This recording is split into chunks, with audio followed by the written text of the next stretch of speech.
I want to talk just a little bit about our history, just so you have some remembrances for the future.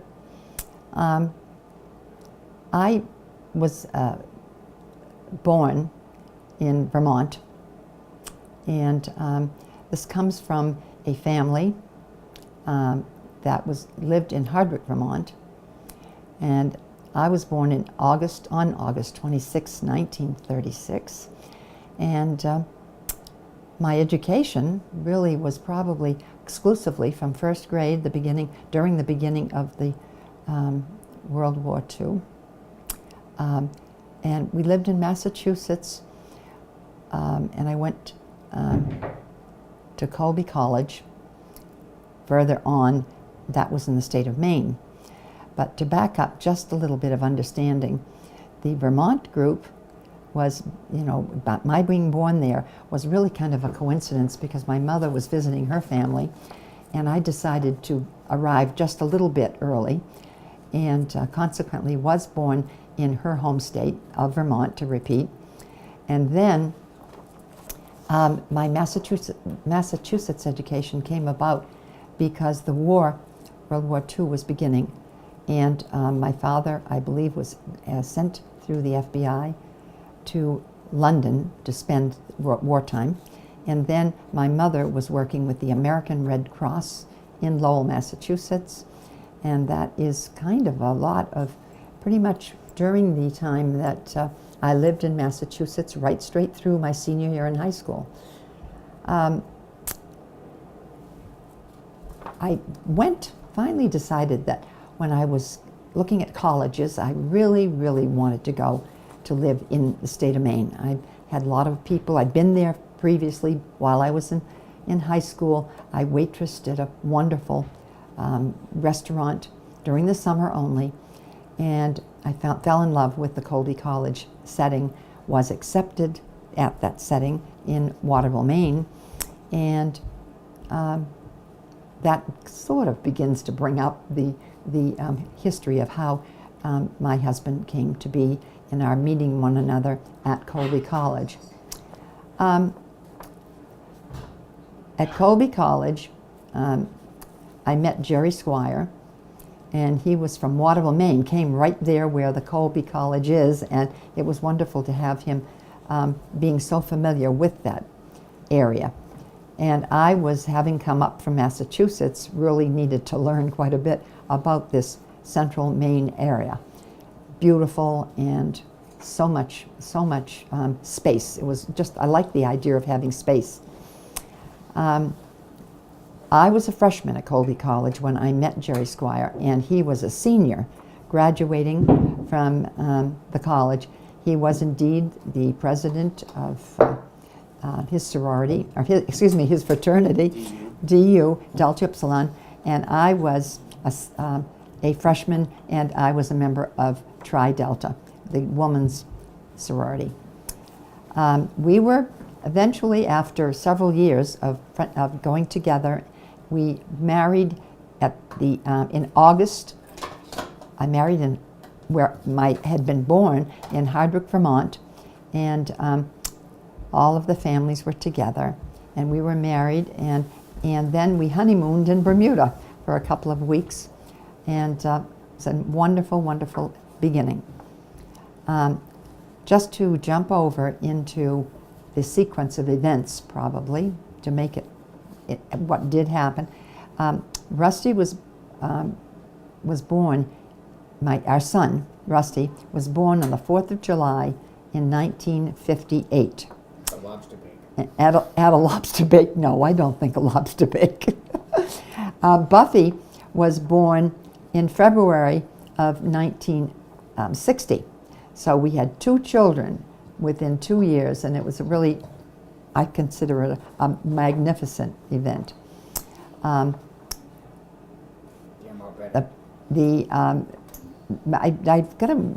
do want to mention where my mother was born in Vermont. She was a Vermonter. My father was born he was a Massachusetts person. They had both, my mother and father both attended University of Vermont. That's where they met, and so it's kind of nice to equate all of this as I think about it. They both graduated as seniors at the same time. Then my father went on to 3 years of in Washington, D.C., and he got his, let me see, what do you call it, his law degree with Georgetown University, and he was with the federal government in Washington, which indeed did bring a lot of us right around to the idea of how did we ever get from Vermont to Massachusetts and finally up to Maine and then finally down into your FBI in Washington. It's all a very interesting event. Well, when you consider that I began first grade in the year that the World War II began, and it had only been for 4 months at the point when I was in my first year of school. And that was in Lowell, Massachusetts. And that did continue. My schooling continued until my senior graduation. As far as, I think a lot of, it would be very, very interesting, I think, to some people that my grandfather Stone, now that's my mother's father, Charlotte Stone Hintz, his mother. That's my family. My grandfather and his family came into the United States in the early 1600s. And they came into Boston, Massachusetts, and all of these things are on record at the library in Boston. But it was in the early 1600s. And they went on, the family went on into just above Worcester, Massachusetts. And the family had a farm through, obviously, many years. And I have to add here that when I went to England at one point, it was a real surprise to understand that my grandfather Stone I know he grew up in south of London, and this would have been in the 1600s, and they had, most of the family was buried there before 1600, because it was a real surprise to go down and visit just south of London and find 3 cemeteries, all with so many Stone family, the last name of Stone, and the same as my grandfather's name, that would be showing where our foundation was made. Now that would be my grandfather's foundation. Now, as far as exactly where the Lawrence Hintz family came from, I know they were in the United States very, very early on, and but I'm not sure exactly of the dates. Now, when I go on now, I think I look back at just quick notes that I've made for you. I think I want to sort of mention how Rusty and Buffy, that's Russell Millard Squire the third, and let me see, and Elizabeth Wilson, see how she, my daughter, and of course her last name was Squire as well, they're hearing and learning about my life and about the life, obviously, of Rusty, and how Rusty and Buffy together learning about my family.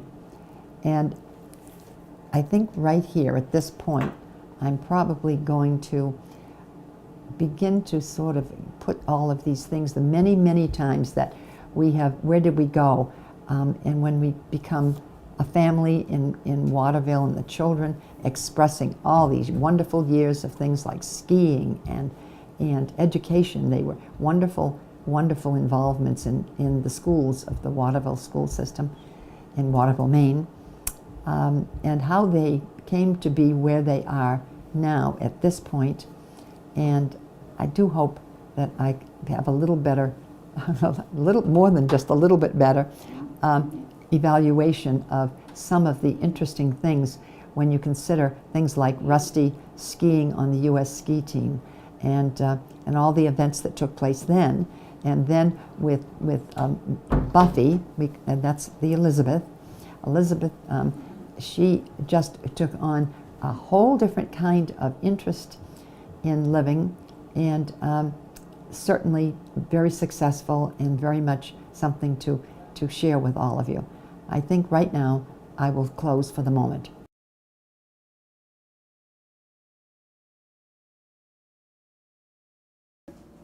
Thinking through the family's history now, this is the Stone family that lived in the north of Worcester, Massachusetts in the late 1800s. I'll share some examples of life which I was able to experience myself.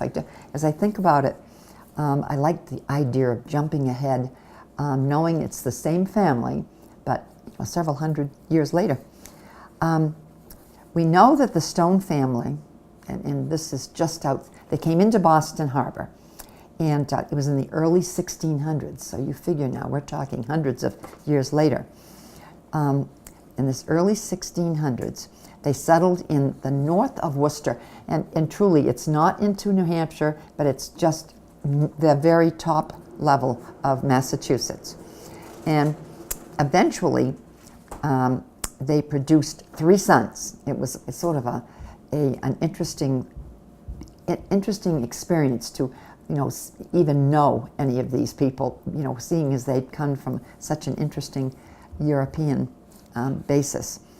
And in the 1600s, in the north of Worcester, we now jump to the 1800s, and they had, this family of Stones had 3 sons.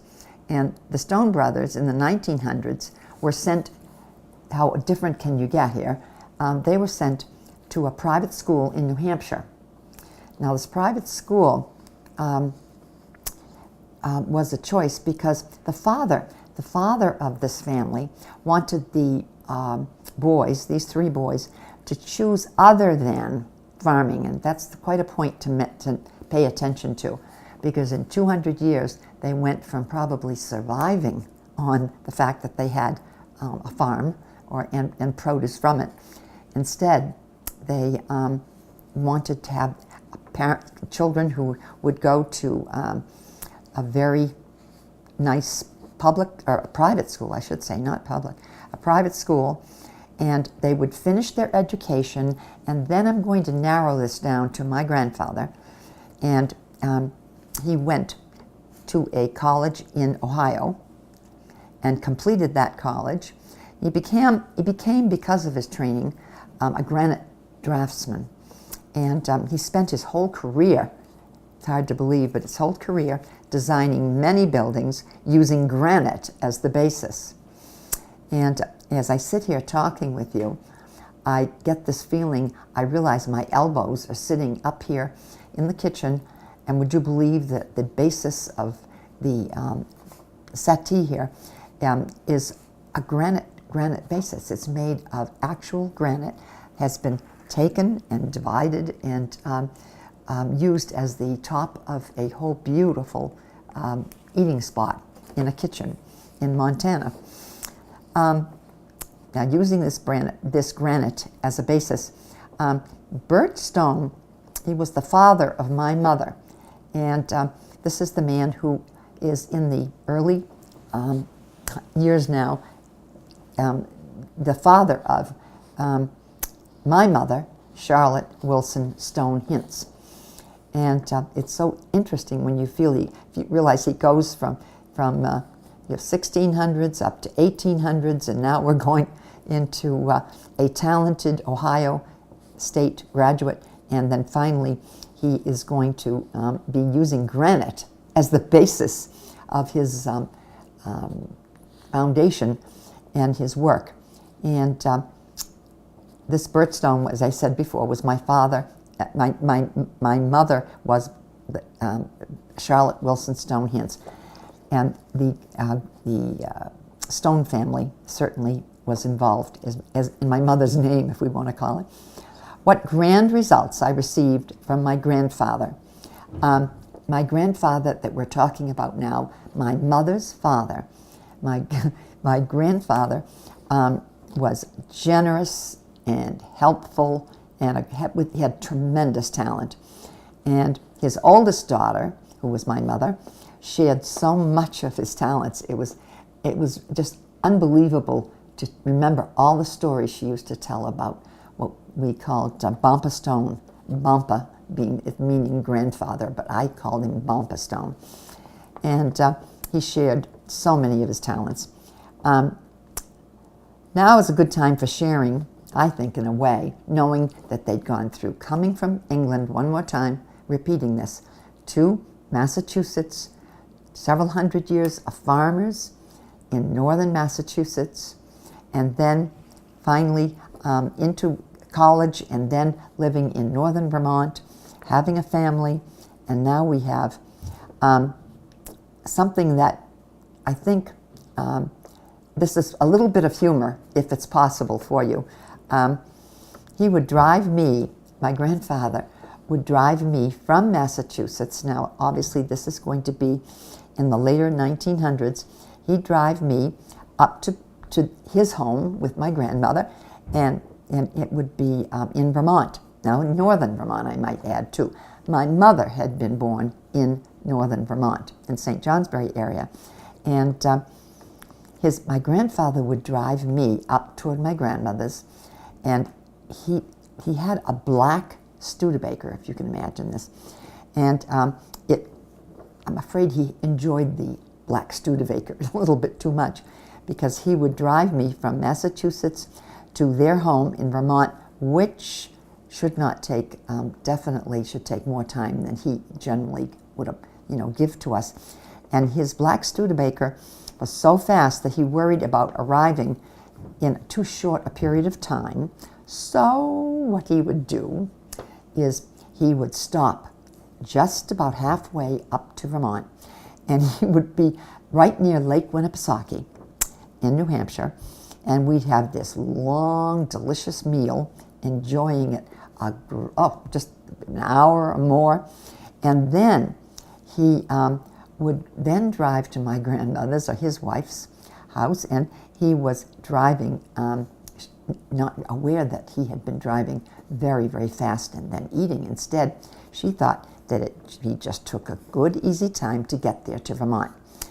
Well, my Nana Stone, never, ever, she never said a word about it. Bless her heart. There are so many real memories and treasures that I think about as I'm taking modern time for you to look back and see where some of these people came from, and that includes my grandfather. He was really a pretty remarkable man, and as was my grandmother, I might add. But I mentioned to you, I think probably one of the fondest memories, I go back to the granite slabs that are here in Montana at my son's son, his kitchen table where the children can sit and eat, and the top of it's all made out of granite, just exactly what my grandfather Bert Stone had used as the basis for this particular. He did not make this one, but he used granite constantly. Even as I remember, even out and going to the islands off the coast of Maine, where I lived so long, you could pick beautiful, beautiful pieces of granite, and they would use them in his business of being a granite draftsman in Massachusetts. And I'm still, to this day, every time I see it, I think about him. And so that would include the memories of this wonderful Stone family to this date. And as soon as I have more information that I'm able to get from the Boston Library, I will add them back to the history where I was not here yet, but yet make sure that it's going to be informative for all of you in the Stone family who would like to hear more. Thank you.